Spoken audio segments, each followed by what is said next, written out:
Spy Kitten here with another eye-opening message.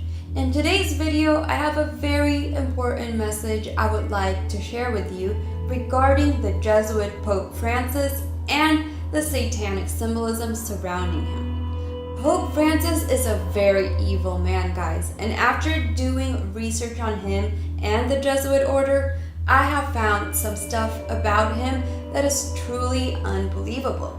He is in fact swaying many away from Jesus and the truth, and this is one of the worst deceptions that I have discovered about him. But before I fully dive into this topic though, I want to briefly define what the mainstream says the Jesuit order is. It was created in August of 1534, and the Jesuit order is the Society of Jesus.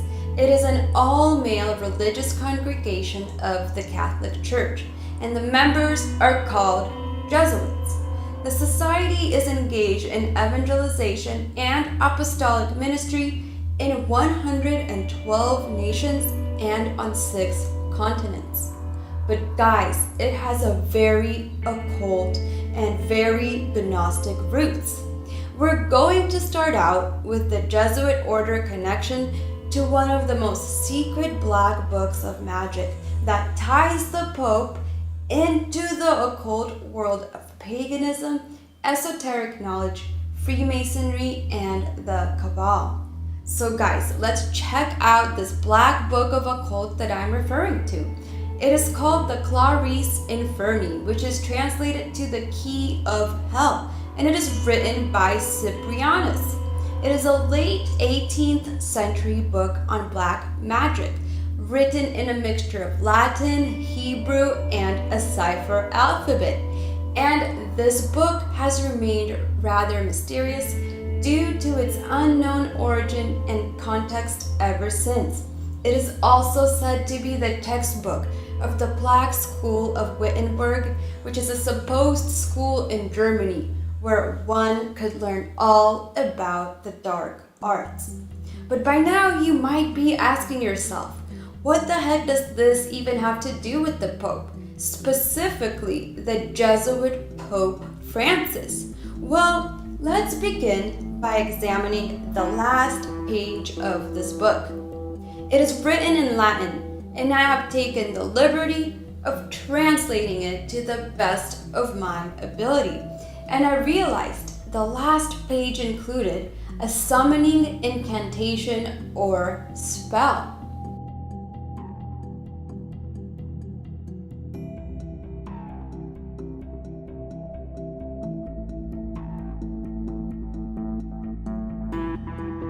This might not even be the most important part, although you should note that it is an occult demon summoning spell, and they are in fact referring to Satan as being their high master and not our true Lord. This is a very great deception, guys. This is truly disgusting. So now I want to decipher and take a look at the symbol below. You will notice the IHS symbol at the bottom of this page, guys. And what does it look like to you? To me, it actually looks like the symbol of the Jesuit order. And guys, this links the Jesuit order and this Jesuit Pope Francis directly to dark and evil magic. And this should clear up any confusion to those that thought that the Pope was one of the good guys and is of the true God, when he is in fact not. Now, I really want to decipher and compare the IHS Jesuit symbology from this older book to what it has become now.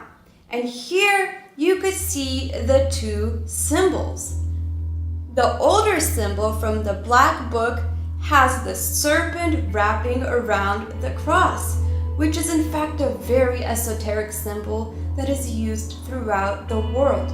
It is also linked to Cadeus and the rod of Asclepius as well. Guys, for thousands and thousands of years, The serpent or dragon was worshipped by many cultures all around the world, and to these ancient people, the serpent had signified wisdom, intelligence, life, and rebirth. It could also symbolize the devil from the Garden of Eden, the serpent and dragon who fooled Eve into sinning. And we can also even see the symbolism reference to the Kabbalah and the Kundalini serpent. Now let's move on to the bottom half of this Jesuit logo, and this, guys, is where it gets fascinating and very interesting. So you can observe the heart with the 3 swords pierced through it at the bottom. This indeed is also a very mystic and esoteric representation. The heart with the 3 swords can be traced back to tarot cards, which are very mystical and Kabbalistic in origin. All the sorcerers and witches and psychics use them to predict the future. Tarot cards can be traced back as far as 1440, when the first known deck appeared in Italy.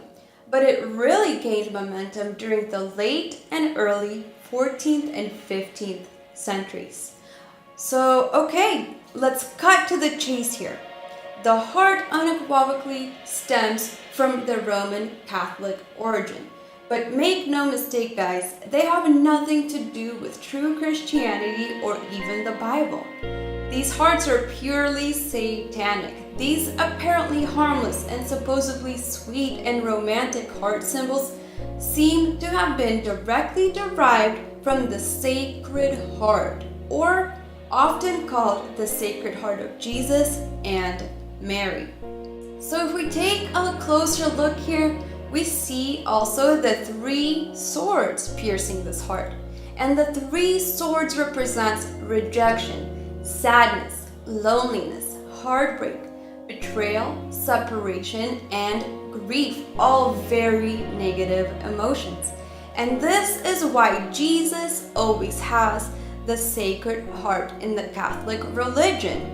This 3 of Swords heart is actually a tarot card called the 3 of Swords. This is all mystic. That's why the Jesuit symbol has these 3 swords in plain sight. They are showing us the rejection of Jesus. And in the new Jesuit symbol, they even took out the heart so people won't connect this.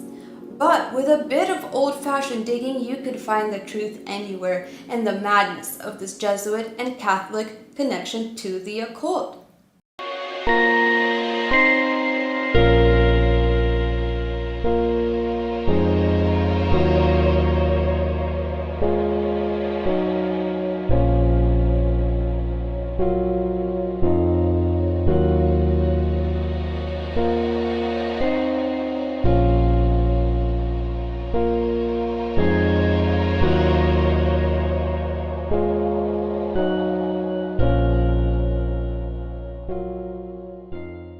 Such events feel very painful to find out because they're totally unexpected. 1 billion Catholics would be disappointed to find all of this out. They will most likely reject the information because this is what they've been taught subliminally.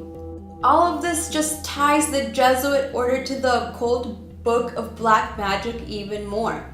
And there is actually 2 options to think about. Either a Jesuit wrote the sinister satanic book of spells, or the Jesuit, in fact, took the symbol and logo from the book. I don't know, but you bet they're still teaching these forms of the dark arts in Jesuit culture to this day. Are you guys ready to tie all of this to Freemasonry? Here is a picture of a famous Catholic and Jesuit saint, the Saint Ignatius of Loyola, and he is the very person, a Jesuit priest, who first formed the Alumbrados, which is known as the Illuminated, which was an extremely mystical and spiritual movement that is strongly suspected of the relation and start of the Illuminati, Freemasonry, and the Kabbalah, and we see an extreme Freemasonic tie to this Jesuit order here. And since the Pope is a Jesuit, it has to include him as well. Guys, I want you to take a look here at the Pope's two coat of arms. The first one was his seal when he was a cardinal. And you could see a red hat here which has 32 tassels. The red hat is Masonic and it is often called the red fez, and it also has a tassel. It is not perfectly like the same hat as the red fez, but guys, the symbology and the point is blatantly there, regardless. So the tassels on hats symbolize graduation. And what the heck would Pope Francis be graduating from 32 freaking times? You guys guessed it, he is ranking up in his degrees in Freemasonry. We know that there are 33 degrees you must earn to become a Master Mason. But when he was a cardinal, he had 32. I believe when he graduated from his 32nd degree to the 33rd, he in fact became the Pope we know today. We all know all the highest leaders in this world are all Mason. What makes the Pope any different? He is a Jesuit, and Jesuits are linked to everything occult under the sun. And pun intended, guys, since they worship the sun too. And why else would the Freemasons support Pope Francis when they haven't before supported any Pope? Well, anyways, I hope you guys found this eye-opening. This is something to think about. I hope you guys enjoyed this. Always watch out for all evils and question everything, my brothers and sisters. So on this note, I'm out. This was Spy Kitten with a Spy Kitten TV approved message. Comment, like, and subscribe for more content.